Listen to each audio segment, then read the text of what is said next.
Thank you, Sharon, and my thanks to the National Monument Service and Wordwell for the invitation. My thanks to all of you for sticking it out to the end, and hopefully you won't all be running out in the next 5 minutes. So what I want to do is shift our conversation a bit from looking at boundaries and divisions in the past to thinking about the role of archaeology in boundaries and divisions in the present.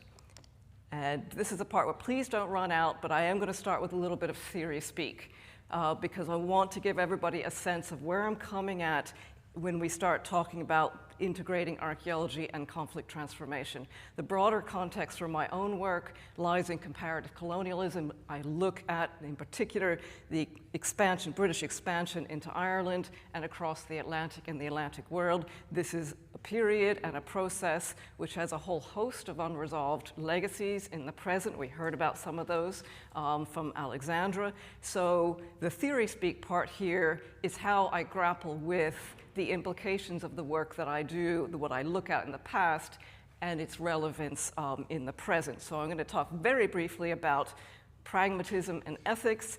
I want to look then at how we understand borders, boundaries, and frontiers, picking up on some of the themes that others have discussed today. Liminality is a great phrase, which we've just heard. And then I also want to think about something that actually Aidan touched on earlier, which is that process of forgetting sites and forgetting their histories and their meanings, and then what happens when we remember them, and the power of the material, the power of the archaeological record. So the pragmatism part of it, I draw a lot on pragmatic philosophy, and I'm not going to go into all of that, but the fundamental point of pragmatic philosophy is being attentive to the real world consequences of what we do. If I do this thing A, what is the possible outcome? What harms may I do? And that is something I ask myself in doing archaeological work.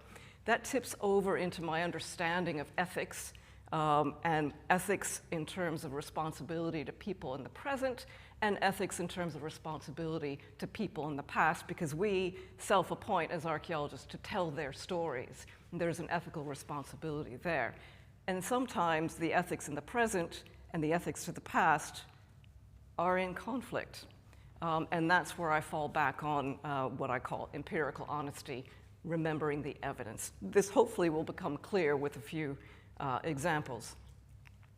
So some of my positionality here comes from being fortunate to work with a lot of people who are working around the world, working with communities, for communities, not on communities, which has often been a model in the past, and working in spaces where there is contestation, either active conflict or post-conflict. So I've learned a lot from colleagues on the screen and many other people. And one of the things that as a group we sat down, this particular group, we sat down and shared experiences and tried to find a way to summarize our thoughts. And that sort of emerged in listening.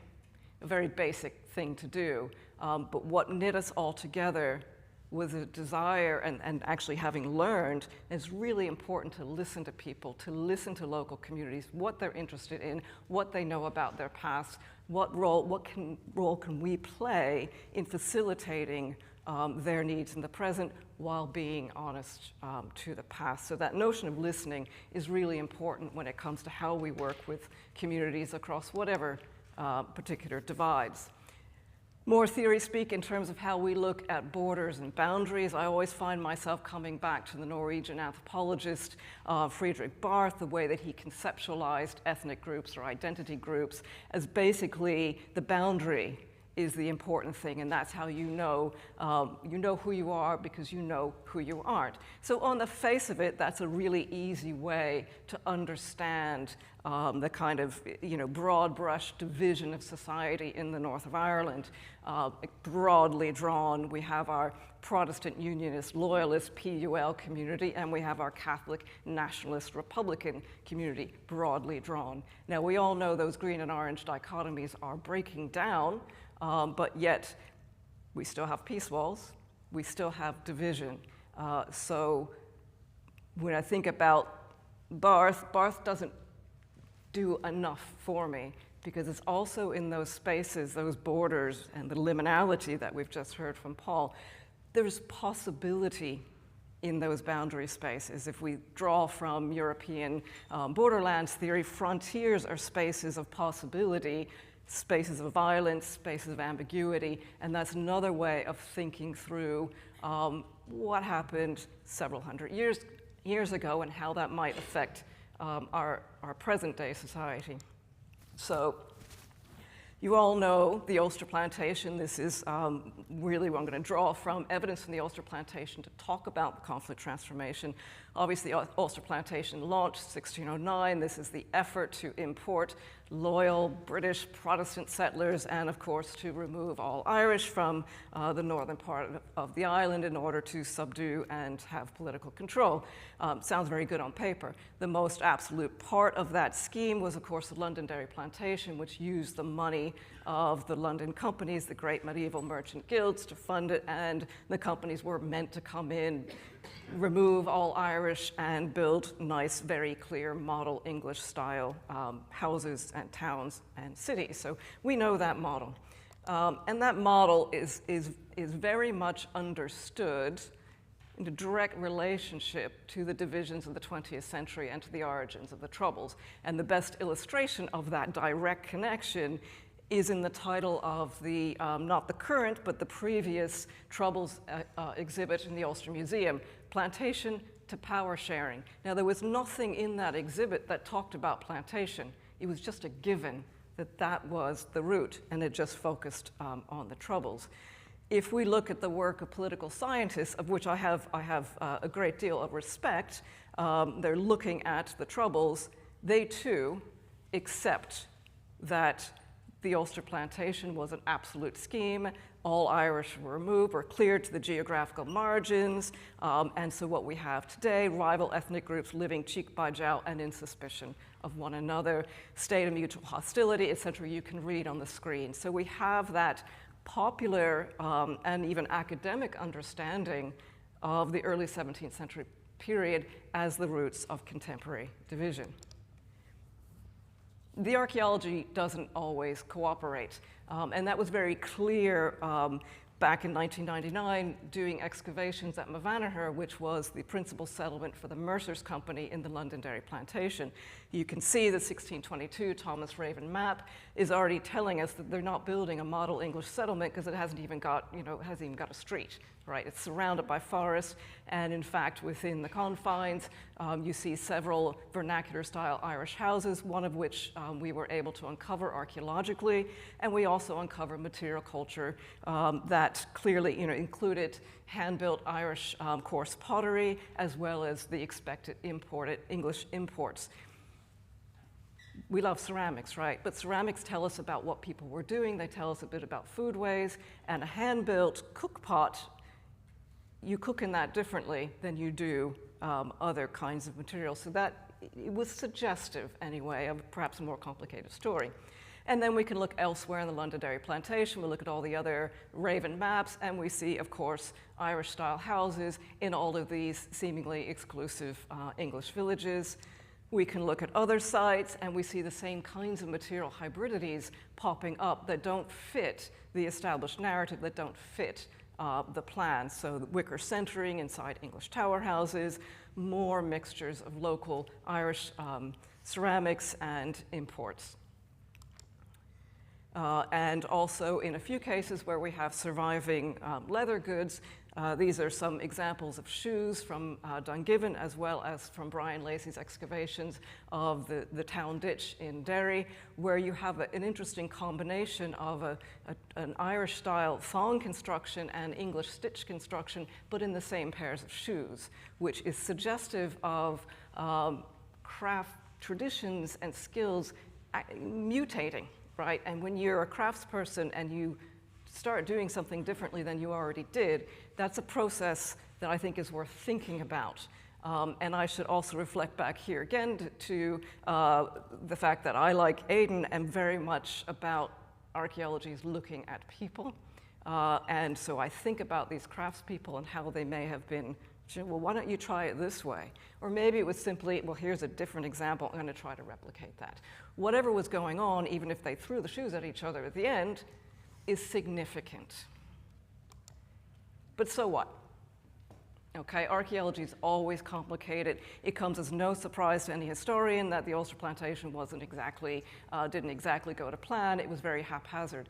So what? I could just write my academic papers and that would be fine. But I'm also a citizen like all of us, and I can see the misfit between assumptions about this period, what I see archaeologically, and the present day. So what do we do about this? I'm not the only one to have these thoughts.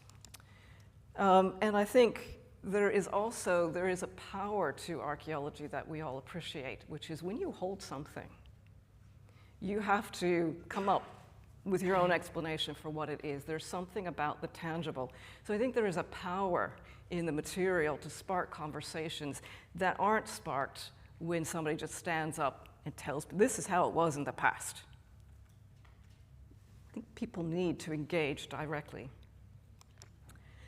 This is the last bit of real theory speak here, and you can read that text if you want, but it won't make much sense, probably unless you're deep into post-colonial theory. But I draw a lot on Homi Bhabha because I do find his work very useful, and he talks about a third space. And a third space is very useful when looking at colonial settings because it is that space where people are interacting whether they want to or not. It is that frontier space. It's the space of violence, but the space of having to confront and also share. And it's a very ambiguous space. I'll have an example of this a bit later on.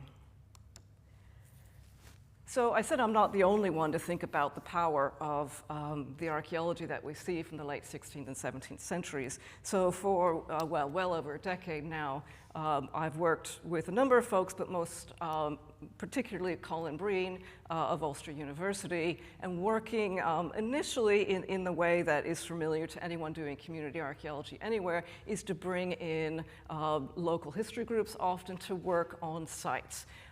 And so this involved for some, the images here are from Kinbane, which is on the north coast of Antrim. It's a MacDonald castle from the mid-16th century, and it's a place where we worked with a couple of different community groups who then, were able to contribute to the process of discovery, finding things maybe they didn't expect. And also Colin's work at Dunluce was very central to some of these conversations, because sites are often perceived as belonging to one community or the other. So it becomes your site or my site. And when you work on a site, especially like Dunluce, with a very complicated 17th century history where there are a lot of people living there, all of a sudden you hear things like, what's your stuff doing on our site? And then people have to answer it. So it's a process of co-production, shared discovery, etc. You can see what this particular community group had to say about it. It was all very positive. We are happy with that. But if we want to contribute to peace building, it's not enough to work with people who are already interested in the past and already open to different narratives. So we started working with Corrymeela, and Corrymeela is the oldest peace center on the island, and it is a place that anyone from the north of Ireland knows because they probably went there as a child. It is understood to be a sort of a neutral and safe space where people can come together and have sometimes quite awkward conversations. So Colin and I are archaeologists. We're not trained facilitators. We're not peace builders. We don't know what to do when somebody gets very upset when they don't like what comes up from the ground. So working with people at Corrymeela was absolutely brilliant. They don't know anything about the history and the archaeology, but they know how to manage potentially difficult conversations. So we managed to get funding a number of years ago from what was then called the Heritage Lottery Fund. We had a project group of Corrymeela facilitators, Colin and I as archaeologists, and some folks from the museum sector and heritage sector. And we sat down, we had money, and we wanted to be able to engage particularly with victims and perpetrators. And of course, we all know they can be the same people. But we wanted to move beyond the standard audiences for heritage. We sat down and drew up ethical values and principles to start with. mostly around protecting the people who were going to come and engage with things that perhaps would be surprising to them, perhaps unsettling. So a lot of it was how to protect the groups that came to us. But also one that I put in there that I was really important to me is number 4, being honoring and respecting the stories of people in the past. So this is not just taking heritage and using it only in the present for present-day purposes. It is that balance with the past. So what do we actually do once we stop talking to each other?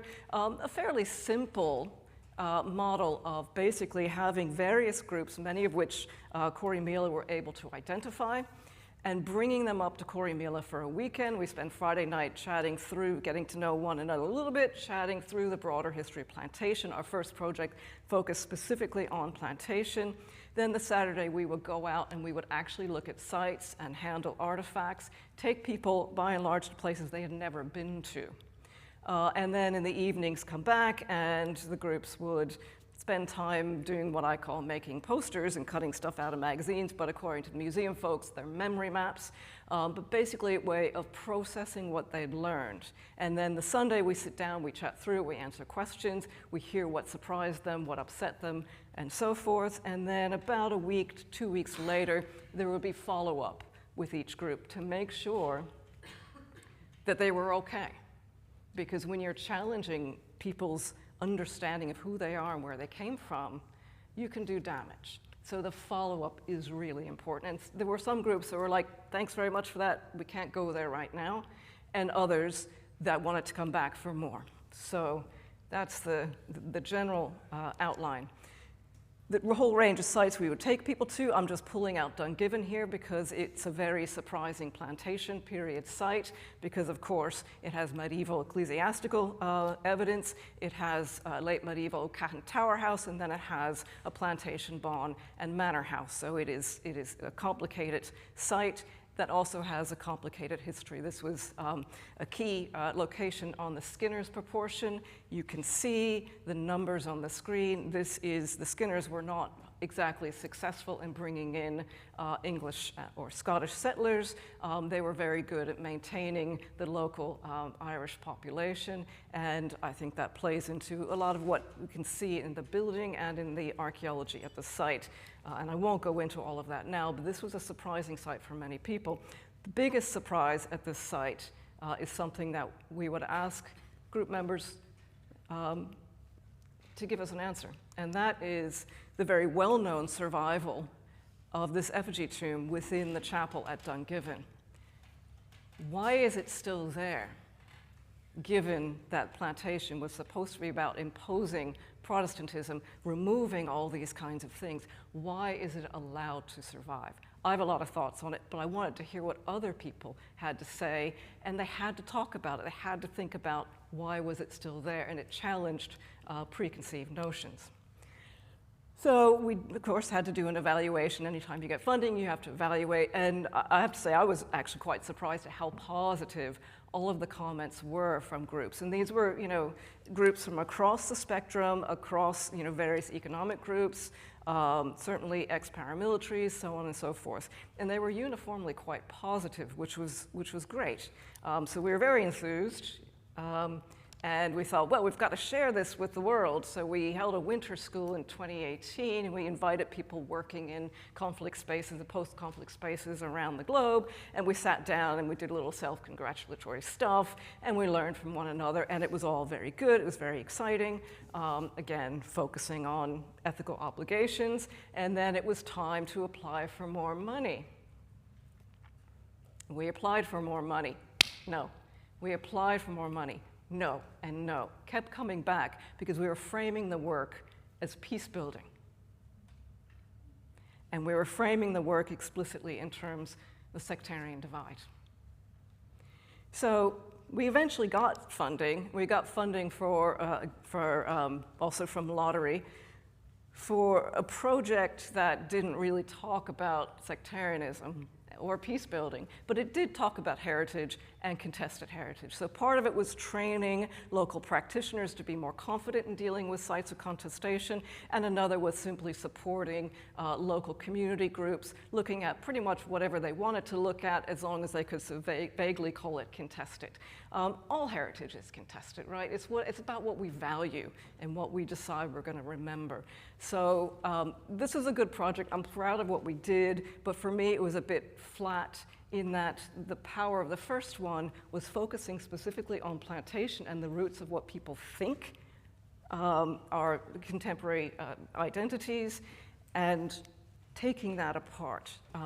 And the reality is, for as much as we're trying to transcend community divides, sectarianism is still a thing in post-conflict Northern Ireland. So I'm going to segue from that into some thoughts about remembering and forgetting and willful forgetting. And this is a quite amazing example.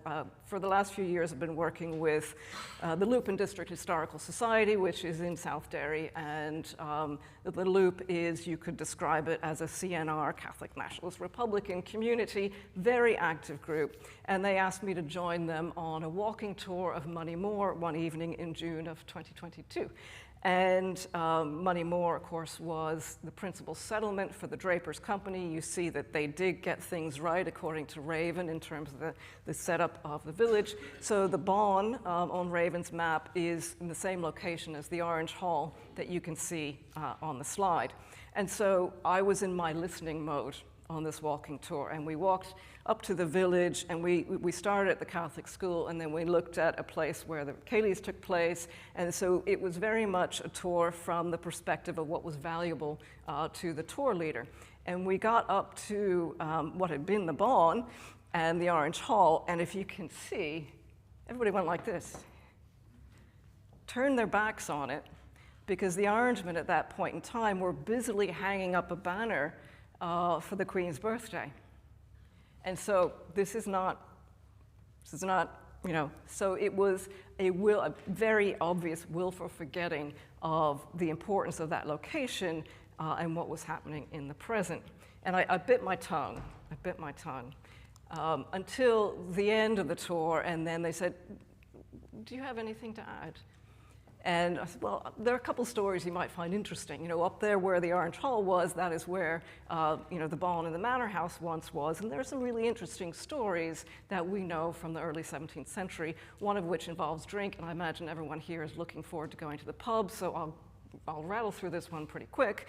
In 1618, a number of tenants of Moneymore complained about the company's agent, Robert Russell, and they complained that he had basically diverted the town's piped water supply to his own brew house, and he took up the leases in a lot of the houses in the settlement and turned them into drinking establishments.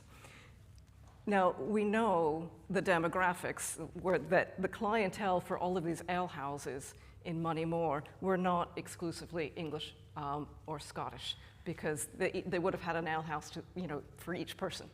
So we are looking at spaces that are clearly shared in one way or another with the Irish population. We also put up there a notation about a contract for building an Irish house on the Drapers' lands.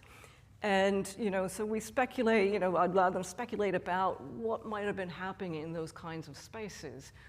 How are people communicating across a language divide? What are they consuming? What are they singing? What happens if something goes wrong? And we know things went wrong. We know there's violence in this period. So if we go back to the Mercer's lands, a very famous episode of violence that involves drink happened in 1615 when 4 English men, including a gentleman by the name of John Brown, were killed. And they were killed by people described as 9 Irish woodkern. So you have one of those things that we totally expect from this period, outright violence, hostility between English and Irish. But if you look a little bit more closely at the documentary account of what happened in Mrs. Brown's house, and she was, by the way, running it as an unofficial alehouse, it turns out that the 4 Englishmen had been drinking all day with people described as 3 Irish neighbors when the woodkern came in. And then they had something to drink. And then the violence happens. So this was something that the group, the Lupin District Historical Societies, were there at the end of the tour in Moneymore, and I'm talking about maybe a plantation village they don't recognize, can understand. We've all been in those situations where everything's going fine, somebody says the wrong thing, and bang. Again, fueled by alcohol, no doubt. So I thought more about, well, what could have possibly happened in that space? One of the few times we have a record of really horrific violence, interpersonal violence. And that's where I go back to Homi Bhabha's third space, the zone of possibility, ambiguity, and also the potential for misunderstanding. So Mrs. Brown, at the end of the night, probably turned to the 4 Englishmen, the 3 Irish neighbors who'd probably figured out this is how this worked, and the 9 Irish woodkern, and asked everyone to pay up, because hospitality was an economic exchange, certainly in an English worldview. The 9 woodkern, on the other hand, were travelers, and they may have had, the expectation that travelers in the Gaelic world had of being fed and watered and put up for the night. So there you have, all of a sudden, maybe people are sort of having some kind of engagement, and then complete misunderstanding, and it all goes pear-shaped. I don't know that this is what happened, but it's a possibility. The last example, in terms of forgetting and remembering, is what happens when things we deliberately don't see anymore become seen. And this also was a project with the same local group. And I assume what you're seeing there is a quite obvious churchyard, the ruins of a medieval church, but hopefully you see something else in there, like sort of pointy things in the earthworks. This is Desert Lynn Old Church. It's just outside of Moneymore, and what is understood to just be a medieval church site is in fact the location of a fortification from, at least we know, the 1602-1603 period, so tail end and aftermath of the 9 Years' War. So hopefully you can see that angle bastion. So we surveyed that a few years ago, and this fort is actually on a Bodley map from 1609. You can see, hopefully you can see, the angle bastions appended to the church building. Bodley mapped it because he was quite likely the person who actually engineered the works on the ground, 1601, 1602, and then you can see the 3D model of it. One of the things I find fascinating about this particular site is one of the Lupin District members, a fantastic polymath, well-read gentleman, had spent 30 years cutting the grass in this churchyard. He'd never noticed what was actually there, because it's not supposed to be there. When we start to see these sites, then we have to account for them. And then they become interesting, they become seen again, and no longer forgotten. So there, again, is that power in the material. So this is my last slide, because it's the end of the day. And these are just really just personal thoughts and reflections based on this kind of practice of what, how, if we want to actually take up ethical responsibilities as citizens working in the present and integrate our archaeology in that, rather than having it as something we just enjoy, that we keep to ourselves, that we just talk about academically, how do we actually engage with communities across divisions and maybe not across divisions? So the first is listening, challenging, because that's the responsibility to the past, inviting people. So many of the folks on our first Corrymeela project had never been to any of these sites. Once they were invited, they get ownership over it. They start to take other people there. They talk about that history. Step back when it's time for other people to discuss what this means. Step back to let the local historian of Moneymore talk about what was important to him. When invited, tell stories of what goes wrong in alehouses. Try to see the unseen. Provoke, but take care, that respect part. Work across disciplines, I think that's really crucial. And then in the end, obviously, remembering the dead and respecting the living. Thank you.